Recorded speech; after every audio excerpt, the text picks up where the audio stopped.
See, what we need to recognize is that the things that we truly want, the things that are deeply meaningful, the things that are genuinely fulfilling, all require patience. They all require work. They all require energy. See, the challenge is we all want to be with someone who makes us happy, when what we need to do is be someone who makes us happy. We sit with our friends discussing the rules, but no one even knows what game we're trying to play. Because the problem with our generation not wanting relationships is that at the end of the day, we actually do. Make sure that you take time to press pause and reset and to engage in a conversation together. So often, so many of our anxieties are actually built on assumptions or misconceptions, which can easily be resolved through a simple conversation as early as you can. The biggest mistake we make is avoidance. We feel something, but say nothing, smile and drink the poison, at least until that becomes annoying. We tend to avoid these conversations because we're conscious of the risks of speaking up, but unconscious of the risks of not speaking up.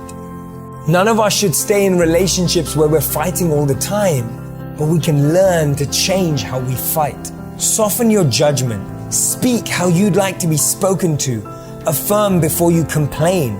Let your partner know you care. Approach the situation with compassion. Start with empathy. Focus on facts. Initiate the dialogue. Stay open-minded.